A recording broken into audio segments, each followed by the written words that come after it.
Muy buenas noches, gracias por la sintonía. Bueno, hoy vamos a hablar de un tema que le interesa a muchísima gente, porque es uno de los... Primero es, digamos, una de las metas que tiene toda persona. Tener una casa o un departamento, es tener una propiedad, el lugar donde vive, que sea suyo. Y es fundamental porque eso también nos permite, al tener un patrimonio, abandonar esa franja de clase de pobreza o clase media baja. Te permite, digamos, pegar un salto. Y esto se da en todo el mundo, ¿verdad? Y en Paraguay siempre fue un problema el tema de cómo comprar una casa. Sobre todo las nuevas generaciones que dicen, no vamos a tener la menor oportunidad. Salvo que se muera el viejo, en mi caso están esperando mi deceso para poder heredar la casita, que ni siquiera es mía. Pero más o menos así la cosa. Y vamos a hablar de esto. ¿Cuál es la situación que se vive hoy y qué facilidades hay para que la gente pueda tener su primera casa o su primer departamento? Y ya les cuento, están con nosotros Carlos Alberto Pereira, ministro de la Vivienda. ¿Qué tal, ministro? Buenas noches, Luis. Un gusto estar acá compartiendo el programa y buenas noches también a los integrantes de la mesa. Gracias por venir. María Paz Oviedo es presidenta de la Asociación de Corredores Inmobiliarios. María Paz, gracias por venir. Muchas gracias a ustedes, Luis, por esta oportunidad y bueno, encantada de estar acá. Está con nosotros Hernando Lesme, el gerente comercial del Banco Atlas, miembro de la Asociación de Bancos de Asoban. ¿Qué tal, Hernando? ¿Cómo estás? Gracias por venir. Buenas noches, muchas gracias por la invitación, Luis. Y está con nosotros Analía Elizabeth del Puerto, es subgerente área de banca personal del Banco de Fomento. ¿Analía o Analía, verdad? Amalia. Amalia. Sí. Perdón. Amalia. Bueno, gracias por venir, Amalia. Muchas gracias por la invitación. Vamos a estar contando un poco lo que hacemos en el Banco de Fomento para este sector. Y quiero empezar hablando un poco, Carlos, de datos rápidos para poder ponernos en contexto. Hoy la cantidad, es decir, la demanda de casas o de inmuebles, de departamentos, lo que fuere, más o menos de cuánto es. O sea, ¿cuántas familias paraguayas no tienen una casa o una casa en condiciones? Realmente nosotros de las últimas estadísticas del Instituto Nacional de Estadística del año pasado, a diciembre, 1.128.000 personas eran las que estaban con déficit. Y de ese déficit hay un sesgo ahí también donde siempre se hablaba de cantidad de vivienda. Realmente el 93% de esa cantidad, 1.078.000 personas, adolecen de calidad de inmueble. O sea, lo que realmente se tiene es un déficit cualitativo más que cuantitativo. Yo creo que la cantidad de vivienda está más orientada al sector social bajo, de ahí el programa Fonavis y de ahí el programa del Estado a nivel de subsidio del 95% para el sector vulnerable y para las comunidades indígenas. Por eso, Luis, como habíamos compartido el domingo, nosotros creímos conveniente en el Ministerio reprogramar recursos que teníamos asignados para otros programas que no tenían tanto impacto para poder dar realmente una oportunidad a la clase media, a familias que ganan entre 2 salarios mínimos y 7 salarios mínimos, que representa ya un ingreso relativamente relevante, ¿verdad? Estamos hablando de 4.578.000 a 16.025.000 como unidad familiar, entiéndase. Ahí puede trabajar la mamá, el papá, un hijo. Claro. La idea es de que la suma de quienes aporten a la casa contribuyan realmente para que puedan tener consolidado un ingreso que les permita acceder al crédito complementario, en este caso al aporte de subsidio estatal que estaría entre el 5 y el 20% del valor de la vivienda. Y para que la ciudadanía entienda, nos estamos refiriendo a un rango de 228 millones de guaraníes hasta un tope de 595 millones, que ya es un monto razonable.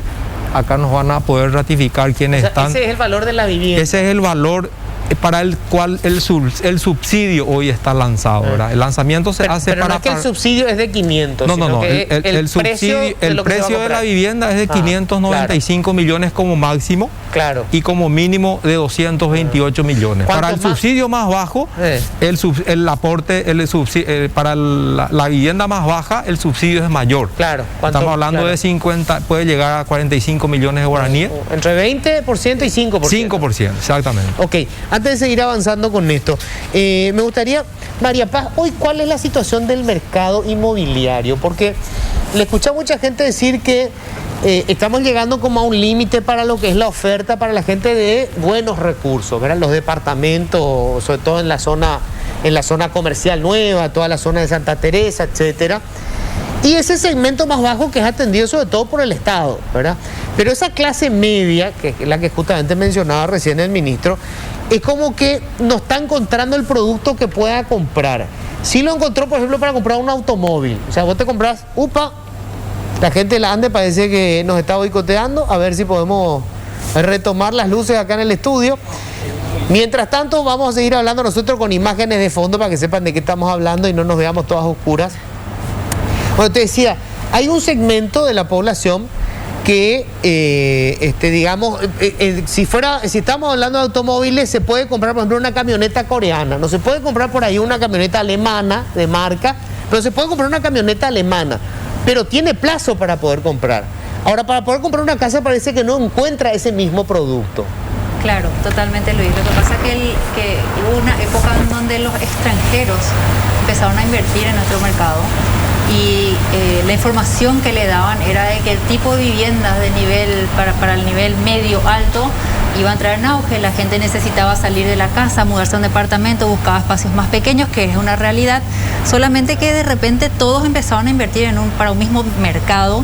Y dentro de nuestra sociedad sabemos que la población, 7% es una población alta, ¿verdad? Después de eso ya va directamente a la clase media, que así como decís, está bastante desatendida, porque la clase media baja está atendida por el Estado. Sí. Pero esa clase media realmente tiene una necesidad de mudarse, independizarse, mismo por el público joven que tenemos. Y a nivel rentabilidad para el inversionista todavía no se encontró, por lo visto, un modelo en el cual ellos vean el beneficio de construir para ese público, en donde para mí es importantísimo, porque en la cantidad se puede ganar muy bien como inversionista, pero hay que apostar a ese mercado. Están empezando algunos con productos que te estoy hablando de 26.000, 30.000, 35.000 dólares. Para unidades pequeñas de un dormitorio o un dormitorio y una sala con sofá cama, ¿verdad? Empiezan así, pero es ya mucho más accesible y la gente está invirtiendo en ese target, digamos. Pero es todavía, o sea, es un mercado en donde se gana en cantidad. Yo creería no por unidad sí, como pasa con un departamento de lujo, que vos con un departamento ya digamos, recuperas tu inversión. Así mismo. Entonces todavía la oferta para ellos es baja. Sí, es baja. Ahora, esto está muy vinculado con el tema del crédito. Eso te iba a preguntar justamente, Hernando. En la mayoría de los países, la gente que va a comprar una casa tiene un crédito a 30 años de plazo. Y normalmente tiene inclusive, digamos, un plazo empieza a pagar el crédito a los 3 años o a los 5 años, incluso le permiten en algunos lugares. Entonces, digamos, se puede mudar, completar la casa y después empieza a pagar y durante 30 años está pagando la casa. Lo importante es que la cuota sea algo que pueda financiar con sus ingresos. ¿Por qué no podemos todavía llegar a eso? Mira, es cierto lo que decís. En Paraguay también hoy tenemos ofertas hasta 30 años con recursos. Ahí hasta 30 años. Sí. Ahora, si bien, digamos, yo creo que el paraguayo todavía es bastante conservador con el crédito. Aunque esté disponible ese financiamiento de 30 años, todavía le tiene miedo. Ponderado no pasa de 20 años, digamos, ¿verdad? El banco, en el caso del Banco Atlas, el banco al cual trabajo, represento, tiene mucha trayectoria en este sector, por más de 15 años, y sí, hemos visto esa transición que decís de lo que era la oferta, ¿verdad? De pasar de departamentos lujosos a viviendas, digamos, y a modelos de negocios que han sido muy exitosos en otros países de Latinoamérica. Y fíjate que hoy nosotros tenemos unos proyectos que estamos financiando, que son proyectos tanto de viviendas como de departamentos de niveles socioeconómicos medio bajo, que son unidades que te cuestan entre 250 a 300 millones de guaraníes, el cual, bajo un modelo muy interesante, ellos ya incorporan el precio de las cuotas por ese periodo de construcción, ¿verdad? Que era ese tema que justamente mencionabas, que era cuál es hoy uno de los problemas que teníamos con estos créditos, de repente, que el que estaba viviendo de alquiler tiene que empezar a pagar una cuota de préstamo y tiene que pagar también la cuota de alquiler, Claro. el alquiler. Entonces se le duplica y eso imposibilita financieramente, ¿verdad? No tiene margen. Entonces hemos encontrado unos modelos a través de fideicomisos y también de unos seguros de caución que lo que hacen es que te garantizan la terminación física de la unidad, ¿verdad? Es una estructura muy bien montada y que encima ya prevé que las cuotas que vos vas a tener que pagar durante el periodo de construcción, eso ya están incorporado. Entonces, cuando se termina la obra, la persona directamente accede, toma posesión y ya empieza recién ahí a pagar a los 30 días de la posesión su O sea, unidad. eso es muy importante. Eso es Empezar a súper pagar importante. después de tomar posesión de la casa. Así mismo. Entonces, digamos, la cuota del alquiler se convierte en la cuota de la casa. Tal cual. Ese era uno de los problemas que yo creo que teníamos con las estructuras de financiamiento en nuestro país. Y como bien decía, el tema de 30 años es un tema, yo vivía en Estados Unidos, viví mucho tiempo, y allá a mí me sorprendía cómo el alquiler de una casa y la renta digamos, lo que el alquiler, la renta del alquiler versus la cuota de la hipoteca, era muchas veces más barata la hipoteca que la misma lo que te cuota decía yo. de la casa, que el alquiler de la casa. Entonces eso era una inversión, porque una casa no lo va a comprar hoy como un auto que lo va a cambiar a 5 años, sino que algo donde pensás vivir por lo menos lo tenés que amortizar en 20, 30 años como mínimo, ¿verdad? Así que yo creo que esa posibilidad hoy ya está en Paraguay a través de la AFD y bueno, nosotros como banco estamos impulsando mucho esa modalidad. Amalia, ¿cómo en el caso del Banco de Fomento, que bueno, se espera que justamente el término lo dice, ¿verdad?, de fomento, sea el primero en animarse en ese mercado de crédito a largo plazo para comprar una vivienda, por ejemplo? No sé cómo están desarrollando eso, sobre todo vos que estás en banca personal, porque esto es un crédito que toman, digamos, las personas, o sea, no es de empresa, Claro. es la persona la que va a ir a tomar el crédito que espera o que debería ser de largo plazo, ¿verdad? Sí, así mismo. Y como decía el compañero acá de Banco Atlas, nosotros también tenemos el financiamiento a 30 años con la AFD, pero es con garantía fiduciaria.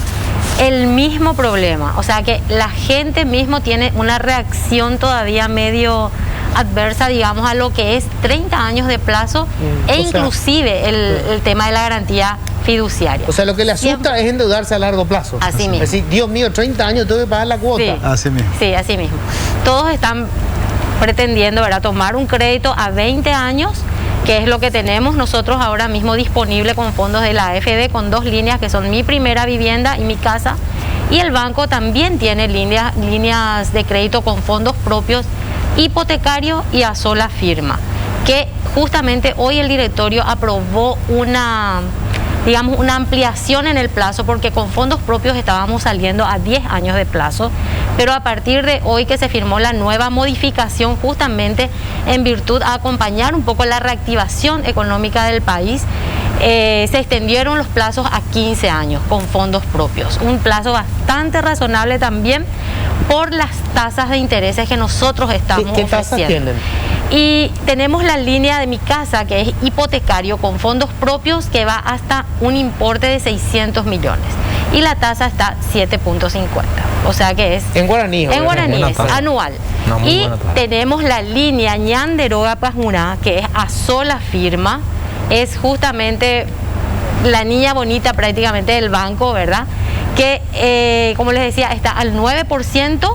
Y a partir de hoy también se extendió a 15 años de plazo. O sea que a partir de mañana ya vamos a poder estar otorgando ese crédito a 15 años de plazo, a una tasa del 9%, que contempla varios destinos en el sentido de compra de vivienda, construcción de vivienda, revitalización de vivienda para todos aquellos que quieren arreglar su casa, cambiar ciertas cosas, y también contempla la parte de equipamiento, que es muy importante. Solo que la parte de equipamiento vale aclarar que vamos a salir a 5 años de plazo. No vamos a dar un plazo porque es tan casi- largo para pagar muebles, Es equipamiento. casi y como todas un esas crédito de cosas. consumo, digamos. Así mismo, así mismo. Pero la tasa sí es en la parte de equipamiento 11%, Ahora, que también es una tasa bastante razonable. ¿Cuál es el principal problema para que la gente acceda a esos créditos? Porque si están disponibles, digamos, si hay tanta demanda, tenemos más del 1.000.000 de personas que necesitan arreglar su casa, ampliar su casa, y aparece un crédito barato, con apoyo del Estado, subsidia, y no se agota de manera inmediata. ¿Cuál es el cuello de botella? ¿Qué es lo que impide que la gente pueda acceder al crédito? Yo te puedo hablar desde el rubro inmobiliario. Me pone muy contenta saber que están con tasas más bajas de las del mercado, pero realmente siguen siendo tasas altas al lado de lo que se ofrecen en otros países, porque Estados Unidos funciona también, sus tasas son muy bajas, estamos hablando creo que el 2.5, si no me equivoco, en créditos hipotecarios, ¿verdad? Entonces, ¿sobre la tasa de inflación sería eso, o no? Sobre el valor. Sobre el valor 2. Puede que me equivoque, pero es más, entonces ¿qué pasa? Eso es un incentivo a que las personas adquieran su vivienda propia, y aparte de tener una tasa así de baja, tiene un plazo de 30 años en el cual está hipotecada la propiedad, pero simplemente si yo me quiero mudar, levanto la hipoteca, me voy a otra propiedad, no necesito esperar 30 años para mudarme. O sea, hay mucha facilidad, mucho. Y después lo otro que yo veo, como les digo, desde mi rubro por lo menos, es de que los requisitos a veces hacen que sea un poco difícil acceder al crédito. En vez de que yo pueda demostrar, justamente me estaban hablando con el tema del subsidio, un modelo que usan en Bolivia. En Bolivia, por ejemplo, que creo que es nuevo y puede que me equivoque, así que les pido disculpas, yo estoy diciendo lo que me comentaron de que está funcionando allá. Ellos, por ejemplo, aplicaron ver el alquiler de una persona que pedía el subsidio por 6 meses, cómo iba. Entonces, si veían que la persona cumplía con ese alquiler durante 6 meses, ya era suficiente comprobante de que iba a poder pagar, entonces se le daba el subsidio y se le facilitaba. Claro. Después llegaron a la conclusión de que había gente que no pagaban, entonces aumentaron eso a 12 meses. Si una persona durante 12 meses cumplía con sus alquileres correctamente, eso para ellos ya era suficiente como para que accedan a este tipo de beneficios. Eso, por ejemplo, es algo que se puede copiar. Como digo, siempre no hace falta que estemos inventando cosas, tratemos de copiar de los sistemas que funcionan. Y después lo otro es los requisitos, certificado de trabajo y un montón de otras cosas, porque me pasó con un cliente, por ejemplo, que tenía muy buen ingreso, sin embargo no daba para lo que él necesitaba para el crédito. Entonces, finalmente, el que puede acceder al crédito son personas que tienen buenos ingresos, pero nosotros necesitamos, o sea, el Estado necesita encargarse de aquel que no tiene suficiente ingreso para poder acceder a esos beneficios. Entonces, hay que ver un poco en el sistema cómo se puede mejorar eso, para claro, que la gente, el público vulnerable a esta situación pueda acceder. Claro. Ahora, vos me habías hablado, Carlos, de algo parecido a esto, ¿eh? Sí, al modelo boliviano. Exactamente. Nosotros habíamos hecho, Luis, hicimos todo un análisis de cómo realmente la pandemia impactó en muchos hábitos y en nuestra propia vida, ¿verdad? Por ejemplo, muchas personas han quedado sin trabajo, pero eso no significa de que la persona no esté no esté generando alguna actividad que le permita un ingreso. Por eso, como explicó recién la señora, nosotros también flexibilizamos el acceso al subsidio, que va a ser una contribución importante para el complemento del crédito que finalmente las entidades financieras son las que van a terminar de completar. Ahí es donde también nosotros requerimos escudriñar mejor a la persona. Puede ser, en el caso de los contratados del sector público, por ejemplo, por el solo hecho de tener un contrato de 12 meses, ya prácticamente no puede acceder en el sistema financiero a un crédito por un plazo mayor. Sin embargo, si uno mira los antecedentes, se da cuenta que estamos hablando de una persona que está siendo contratada ya hace 10 años o más inclusive, ¿verdad? Así también la flexibilidad va con respecto a qué es lo que se evalúa, ¿verdad? Yo siempre digo, una persona que no tiene un ingreso o no tiene los requisitos que las entidades financieras requieren, sí tiene conducta, tiene dignidad y tiene forma de demostrar. En primer lugar, el alquiler que se mencionaba. La persona va a dejar de pagar, va a dejar de comer, va a hacer dieta, algo va a dejar de hacer, pero no va a dejar de pagar la vivienda en la que vive con su familia. Ese es un indicador fehaciente de cumplimiento y de conducta de pago. Después vienen los gastos superfluos que van a estar formando parte del análisis ya de rigor, de riesgo y de crédito, que obviamente se va a hacer con mayor seriedad dentro de un ámbito financiero. Pero igualmente yo creo que es momento de flexibilizar muchas condiciones, muchos requisitos, y la gente demuestra hoy de que tiene una conducta distinta. La gente hoy cuida más su crédito. Eso nosotros que tenemos cuotas bajas en el ministerio, y te doy un ejemplo clarísimo. Cuando yo ingresé hace 10 meses, la morosidad del ministerio era del 97%. Hoy estamos en 58%, que sigue siendo alto, pero si mirás cuánto se redujo, es más del 50%.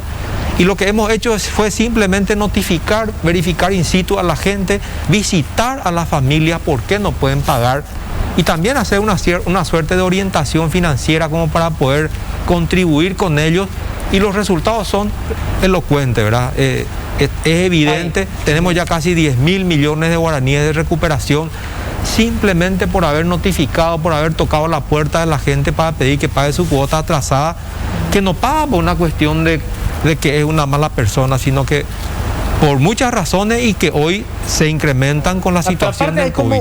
Siempre como una creencia de que si el Estado te da no es para pagar. O sea, como bueno, ese es el sesgo que hay que romper también, claro, ¿verdad? No porque sea un aporte del Estado tiene que ser descuidado, al contrario, ahí es donde más tiene que cuidar. Eso que mencionabas, Carlos, básicamente es la informalidad, ¿verdad? Nosotros tenemos una cultura casi. Un tercio prácticamente de todos los trabajadores del país que están en la informalidad, lo cual no quiere decir que no tengan ingresos suficientes como para poder pagar un crédito.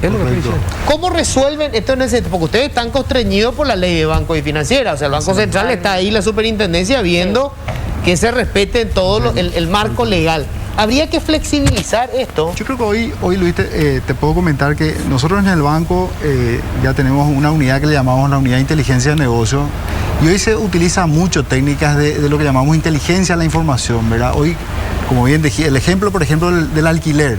Es decir, hoy lo que buscamos mucho es, inclusive complementando con inteligencia artificial, poder llegar a sustituir ciertos aspectos de análisis crediticio, ¿verdad? Es decir, cuál es su conducta dentro de un mercado, dentro de un sistema financiero, dentro de un sistema hasta vez inclusive informal, ¿verdad?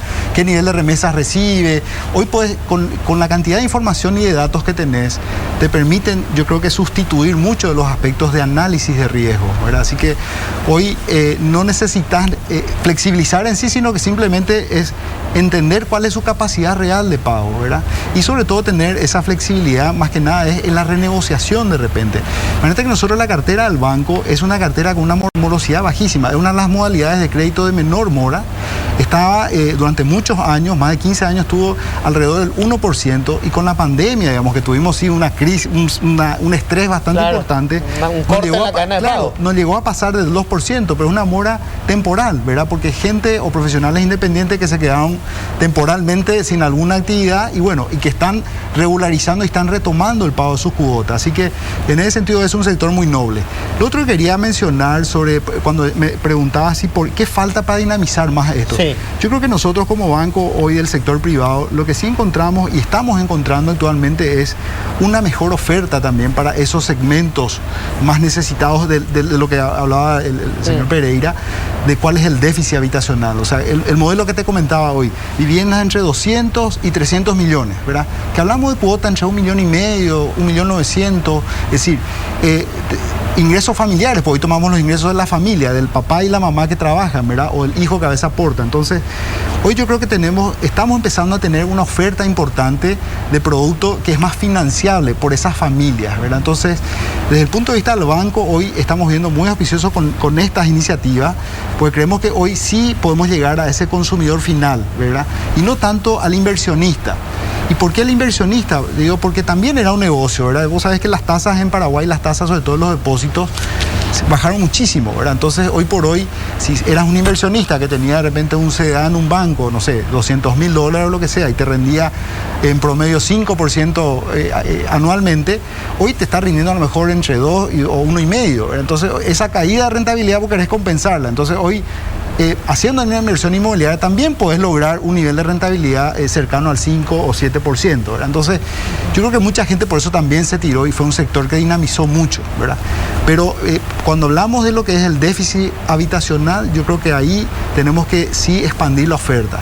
Lo que este subsidio que hablaba el señor Pereira, yo creo que es sumamente importante para los bancos, y eso lo tenemos que reconocer, que lo escuchamos y lo hemos recibido con muy buena, digamos, muy entusiasmado con esto, porque hasta a veces hay temas de garantía, ¿verdad? Es decir, hoy vos estás financiando un bien por 100, pero sabes que eso tenés que hacer tasar, y que un tasador independiente te dice Banco Central que tiene que evaluar y que le puedes dar hasta un porcentaje de esa tasación. Normalmente no le puedes dar el 100%. Entonces ahí nos encuadra súper bien ese subsidio, por ejemplo. Justo nos cubre el déficit de la garantía, digamos, ¿verdad? Entonces, bajo todo punto de vista, este subsidio es una muy buena noticia. noticia para el sector privado de la banca, así que estamos muy ansiosos de que esto ya esté operativo y empecemos, digamos, a dinamizar esto. Ahora me gustaría hablar de precios, María Paz. Sí. Porque la gente se queja y dice, no, los precios son una locura. Habrás escuchado aquello de que en Paraguay un departamento te puede costar más caro que en Miami. Yo le decía, bueno, ¿qué departamento y en qué lugar de Miami? Porque obviamente en Miami vas a conseguir un departamento en $5 millones, todo depende de dónde. Pero, ¿cuál es la realidad de nuestros precios con respecto a la región y con respecto a la capacidad de compra que tiene el paraguayo? ¿Son caras las propiedades? Mira, si vamos a comparar con países vecinos, no. Si vamos a comparar con Estados Unidos, sí. Estados Unidos es cierto, o sea, vos conseguís un departamento frente al mar, por lo que acá conseguís un departamento, no sé, en el centro, en un lugar donde el atractivo no va a ser nunca el mismo, ¿verdad? Pero, no sé, en Uruguay, en Argentina, de repente los precios de la tierra es muchísimo más alta. Entonces, eso es lo que está haciendo que los inversionistas extranjeros vengan también acá. No es solamente por el paraíso fiscal del que todos hablan, ¿verdad? La tierra de por sí es más barata, la mano de obra es más barata, hay un montón de factores, y aparte tenemos un público sumamente joven y una necesidad de vivienda que hace que ellos encuentren nuestro mercado como algo sumamente interesante. Hay de todo, Luis, hay de todo. Sí, lo que se está viendo es que están cambiando algunos métodos constructivos, se está mejorando, la verdad que se está mejorando. Yo no veo mucha diferencia en lo que era antes.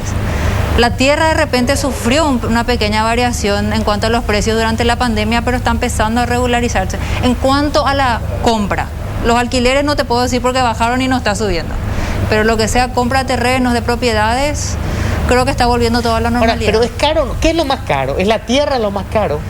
Porque eso me decían, por ejemplo, si vos querés comprar una casa en Asunción, porque sí, te dicen, no, Asunción se está despoblando, la gente con más recursos se va a Asunción, se va a Lambaré, a Fernando, a Luque, y en Asunción, ¿quién se queda? Y se te queda la gente del Bañado, se queda, ¿verdad? Los barrios se van marginalizando, es el término que usaron.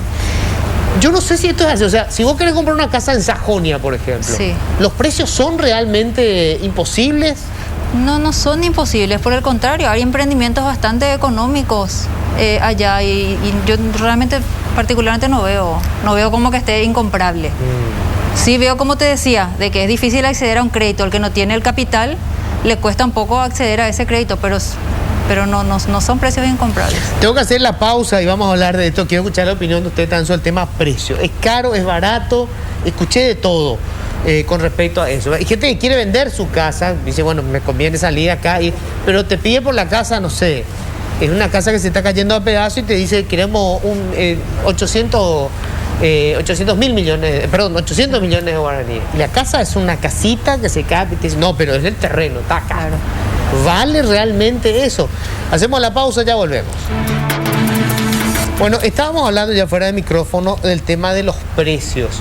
Y en Paraguay, yo no sé por qué hubo toda una suerte de, digamos, fobia hacia los edificios, y el tema era que no hubiera edificios en altura, y había una construcción cultural de que la casa tenía que ser una casa con un patio, y obviamente si la tierra cuesta cada vez más caro, construir en los famosos dúplex, que son los que están de moda ahora, hace rato ya, van a ser caros, porque el precio de la tierra se licua si yo tengo un edificio en alturas y divido entre los departamentos el precio de la tierra, ¿verdad?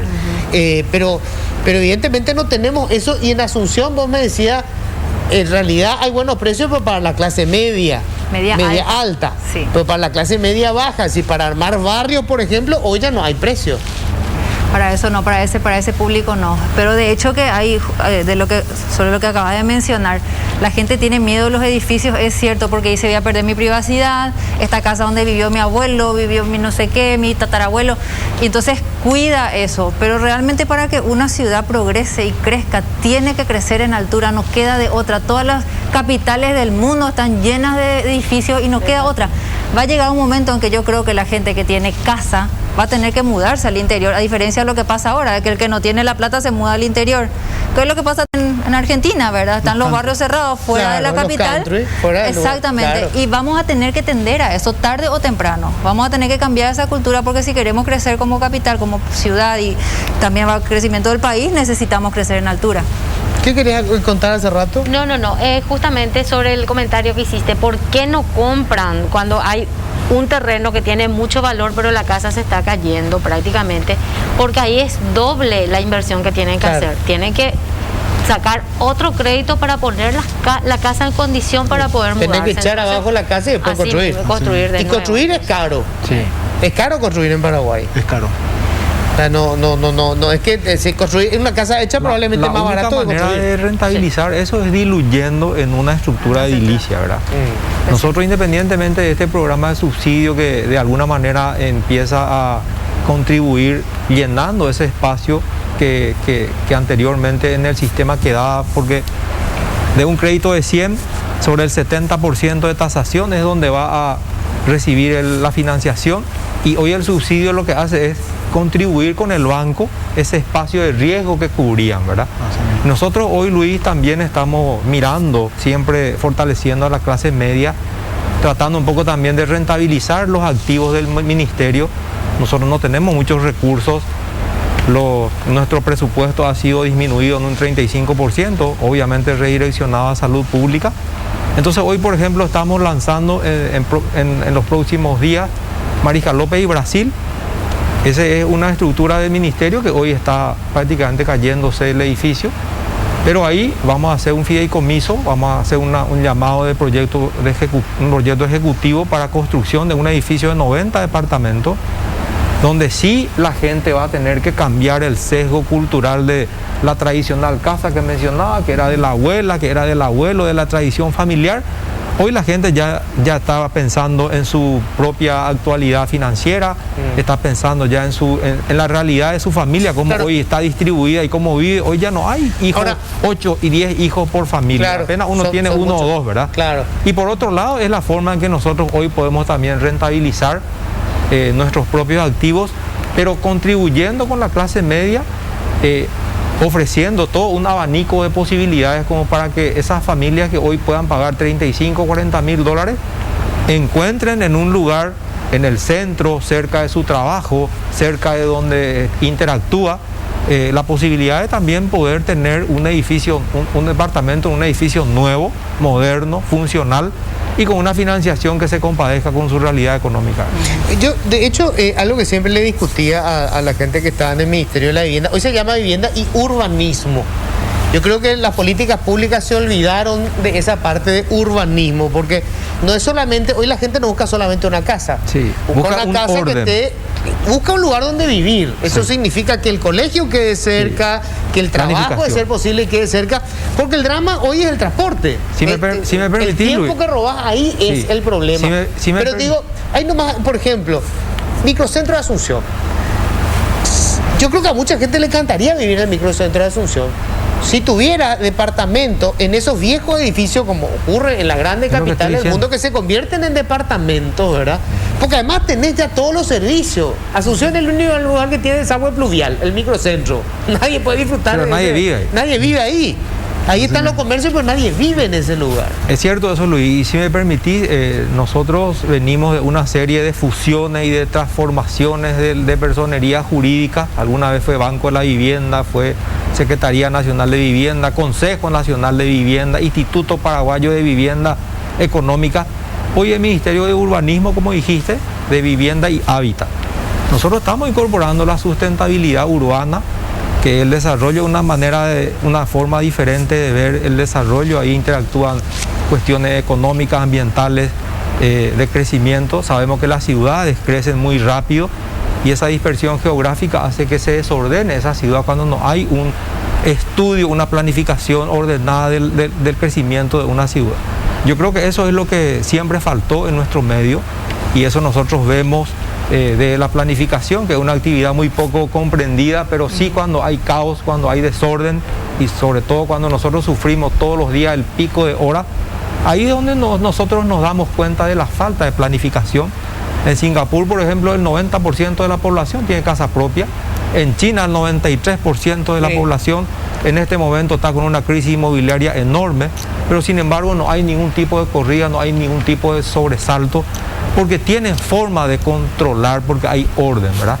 Entonces, y porque el Estado no va a permitir que la gente pierda sus casas. Por eso, yo creo que las políticas públicas nosotros estamos empezando a construir desde abajo y pensando precisamente en ese ordenamiento. Es que las cuentas nacionales de transferencias precisamente se encargan de ordenar el crecimiento etario que tenemos, porque tenemos una población demográfica joven por un lado, pero por otro lado también tenemos un proceso de desarrollo donde las personas van creciendo. Hay gente de la tercera edad que su casa ya le es grande, ya le es antieconómica, necesita vender. Por eso nosotros en algún momento planteamos la posibilidad de volver a pensar en unificar el sector privado y público en un banco hipotecario. Yo creo que este es un momento coyuntural importante. A mí me parece que es el momento en donde deberíamos de repensar en eso. Primero porque los sectores y los actores que realmente son los protagonistas del mercado inmobiliario hoy no tienen el calce financiero que ellos necesitan. Tienen que estar esperando el torrente de dinero, sobre todo los vialeros y los grandes constructores de infraestructura, necesariamente siempre pendientes del presupuesto público.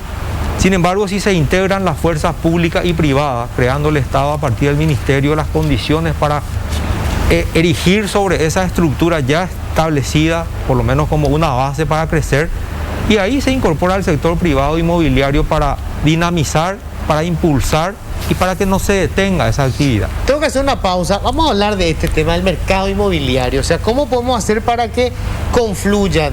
Por un lado, obviamente el interés de la gente de comprar viviendas, el interés de los bancos de financiar eso, porque esa es la rentabilidad del banco, ¿verdad? ¿Y dónde está ese capital? ¿Hay un capital que se pueda meter en este mercado hipotecario? Lo vamos a hablar enseguida después de la pausa.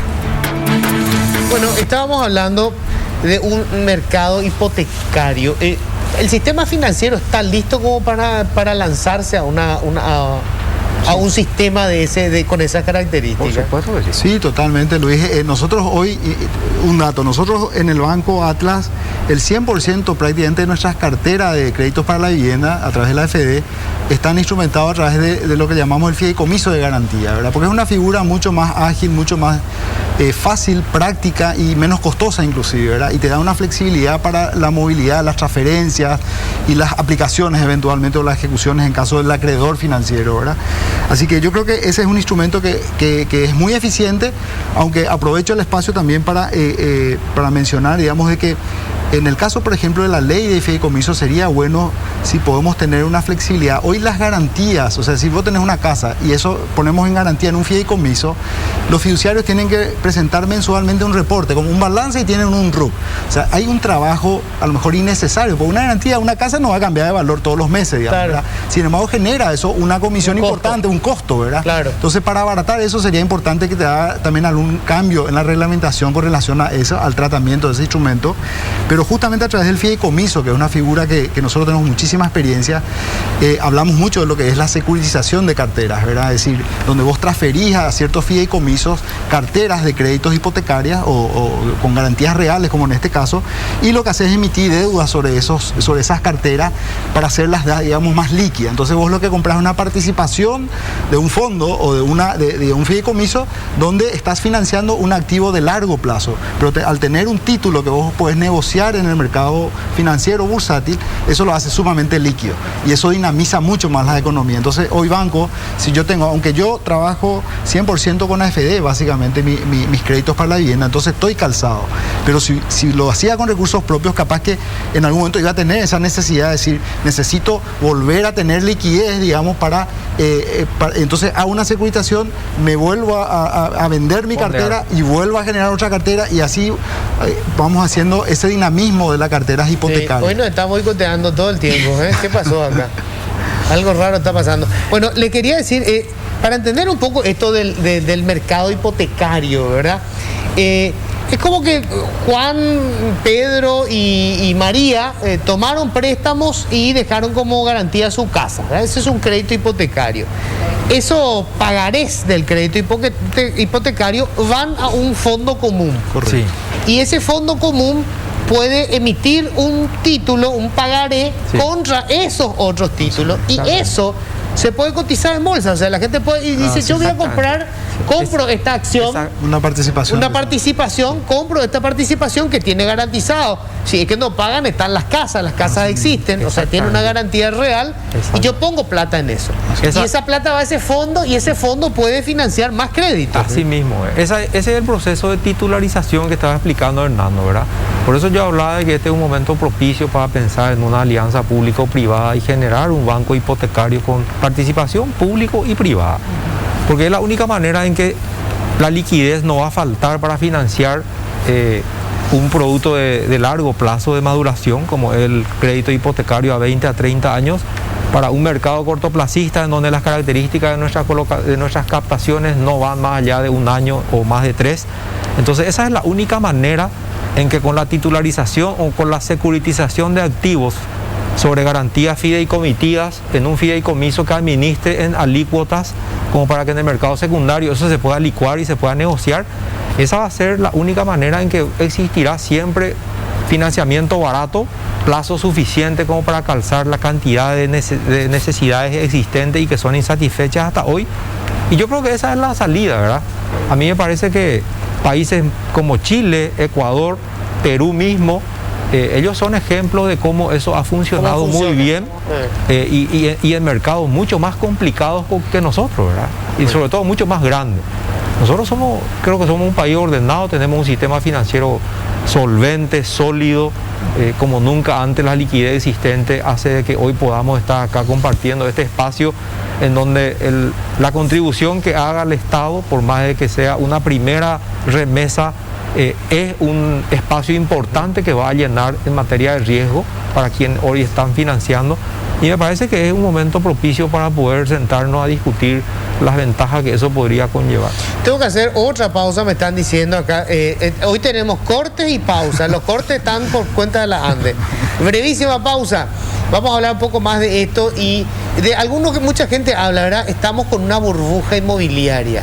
Y le vamos a preguntar eso justamente a María Paz, si se puede hablar de burbuja inmobiliaria en Paraguay. Todo es mi duda, pero ya volvemos. Bueno, a ver, estábamos hablando de las diferentes formas de financiar. Nosotros tenemos capital parado en Paraguay, que yo no entiendo cómo no se financian este tipo de cosas. El Instituto de Previsión Social tiene una montaña de dinero depositado en el sistema financiero, obteniendo ínfimas ganancias, porque obviamente las tasas de interés hoy están por el piso. Eso, si se capitalizara hacia este mercado hipotecario, sería fabuloso, porque además, digamos, sería una inversión que haga el IPS contra garantías reales, porque las casas van a estar ahí, ¿no? Totalmente. Es una oportunidad magnífica, yo creo, para los fondos de pensiones en otros países. Vos sabés que han realizado este tipo de inversiones en securitización o en titularización de cartera con muy buenos rendimientos y muy buenas garantías. Yo creo que eso dinamiza mucho a la economía, realmente dinamiza mucho, porque se genera una cartera, se calza con inversionistas, porque hoy el fondo de pensión no necesita la plata para dentro de un año, necesita pagarle pensión en 20 años, en 30 años, entonces no tiene esa premura, digamos, ¿verdad?, de disponibilidad de los fondos. Entonces hay que aprovechar ese capital. Ahora, igualmente, Luis, en el mercado actualmente hoy tenemos un nivel de liquidez tan fuerte que yo creo que hoy, inclusive con los depósitos entre los bancos, financieras y las cooperativas, capaz, tenemos recursos, digamos, suficientes. Como hoy yo creo que el problema te diría casi que de financiamiento, de fondos, hoy no es un problema para Paraguay, más allá de todas las ofertas. Nosotros todos los días recibimos ofertas de bancos del exterior queriendo prestarnos plata. Nosotros como banco, digamos, como un banco de segundo piso, donde nos dicen, te doy una línea calzada, y tasas nunca escuchamos, ¿verdad? Tasas a veces casi a niveles de 1, digamos, ¿verdad? Sí. Sí, hoy el problema de financiamiento, de liquidez no pasa, no hay ningún problema. Paraguay goza de una credibilidad muy fuerte por su riesgo país y por la estabilidad macro, así que yo creo que eso tenemos que seguir aprovechando para realmente meternos mucho más de lleno en este tipo, sobre todo de ofertas, y de dinamizar este sector de la construcción, que realmente genera mucha dinámica en la economía, ¿verdad? Eso está más que demostrado. Ahora, María Paz, ¿hay o no una burbuja inmobiliaria? hubo una burbuja inmobiliaria. Sigue habiendo quizás un poquito, pero como te mencionaba antes, creo que la burbuja la está haciendo ya el mismo propietario que sobrevaloriza su propiedad dependiendo increíblemente de las emociones que ellos tuvieron en esa casa, y esos son los que de repente quieren poner un precio mayor a lo que el mercado está dispuesto a pagar, ¿verdad? Entonces, pero la burbuja inmobiliaria que vivió Paraguay con la pandemia creo que explotó. Hay como que nosotros no entendemos todavía cómo funciona el mercado de oferta y demanda. Si yo tengo familiares que quieren vender una casa que están en la esquina del Palacio de Justicia y me dicen, esto está perfectamente ubicado, además lo que le costó a tu abuela a lo largo de los años. Y yo, no importa cuánto le haya costado, claro. El tema es cuánto está la gente dispuesta a pagar por esa propiedad Así hoy. mismo, que es el valor Así de mismo. mercado. Ese es el valor de mercado. Que muchos dicen, mira, si el mercado está dispuesto a pagar esto, prefiero nomás esperar, te dicen. Y ese esperar puede ser eterno también, ¿verdad? Porque muchas veces no es solo, o sea, el valor de mercado, el valor de la propiedad la determina el mercado en una economía abierta como la que estamos, ¿verdad? Pero hay otros factores que hacen que una propiedad valga más o menos y tiene mucho que ver con la seguridad. Como te mencionaba antes, el problema está en que de repente vienen estos asentamientos y se ubican en lugares como el centro. Hace rato decías, ¿quién no quiere vivir en el centro? Yo no quiero vivir en el centro. ¿Por qué no quiero vivir en el centro? Porque no es seguro, hay poca gente viviendo ahí. Cierto. Y cuanto menos gente hay viviendo por cuadra, más inseguro es, ¿verdad? No es rentable en ningún sentido, porque todo es más caro si tenés pocos habitantes. Cuando hay muchos habitantes, todo se diluye entre todos, pagan entre todos la luz, el agua, un montón de cosas que no pasa cuando hay poca gente viviendo por cuadra, ¿verdad? Y después que estos asentamientos hacen, como te digo, que se vuelva totalmente inseguro y hace que se devalorice totalmente el terreno. Hasta que el gobierno no reubique a estas personas, va a ser muy difícil que eso vuelva a tener el valor que tenía en su momento, ¿verdad? Bueno, me quedan pocos minutos, No, sí. justamente te quería comentar sobre lo que decía María Paz, ¿verdad? Que eso justamente se ve cuando el cliente te acerca la carta oferta, que te trae un precio y después se van a tasar y el valor está muy por debajo de la carta oferta. Entonces, eso ya tropezamos con un problema para llegar al final de la financiación.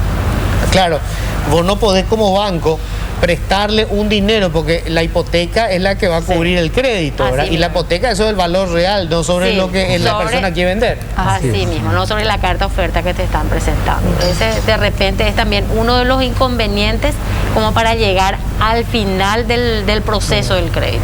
Ahora hay una cuestión, Carlos, cuando hablamos sobre todo de política de reordenamiento urbanístico, y esto pasa en todos los países del mundo. Vivir en la capital es caro. Sí, O sea, la gente pobre no vive en la capital, vive en las afueras de la capital. así es.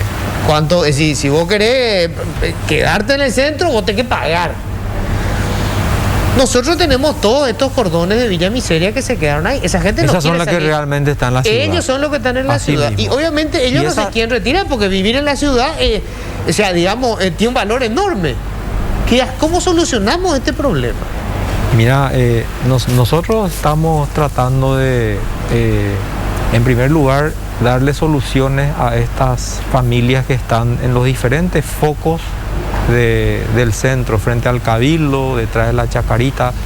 Lastimosamente nomás son procesos muy lentos, donde no podemos, dependemos de factores exógenos que recaen, por ejemplo, en este caso en los municipios, quien tienen que poner a disposición el predio para que nosotros le podamos construir en otro lugar para recién ahí poder hacer la transferencia de esas familias. Y el ejemplo preciso que les doy es el del incendio de diciembre pasado, ¿verdad? Estamos casi llegando a un año y todavía nosotros no hemos encontrado que nos digan, este es el lugar donde queremos ustedes quedarnos. pueden, porque la gente también elige, no quiere a más de 10 kilómetros del radio de donde ellos están No, están acostumbrados a trabajando. interactuar, ¿verdad? Claro. O sea, ahí se conjugan muchos factores, pero a lo que voy es a lo que estuvimos conversando recién y vos dijiste, ¿por qué la gente no vive en la ciudad? Yo creo que hoy, nosotros por lo menos desde el ministerio, hoy estamos obligados a hacer una sustentabilidad urbana, a hacer un acompañamiento donde podamos integrar factores que anteriormente estaban muy dispersos o directamente no eran considerados. Y me estoy refiriendo a la integralidad del barrio, del centro de salud, del centro comercial, de una escuela, de los espacios verdes. hacer que el medio de transporte esté realmente considerado en el enfoque y en la planificación que se debe hacer para ordenar una ciudad. Yo creo que la Asunción, si nosotros dijéramos, sacamos diferentes normativas que exijan, pero que al mismo tiempo también incentiven el hecho de tener un departamento, de escoger como un lugar para vivir, la gente lo va a hacer. Como dijo recién, hoy a lo mejor es una sola familia la que vive en el centro, pero si hay ese tipo de incentivos... Claro, Carlos, se me fue el tiempo, acá me dicen que ya se nos fue el tiempo lamentablemente, pero bueno, yo les agradezco muchísimo, realmente. Muchas gracias, Luis. Muchas cosas quedaron en la mesa, pero vale la pena seguir discutiendo. Muchísimas gracias a todos. Al contrario. Nosotros cerramos con esto, que tengan un feliz resto de jornada.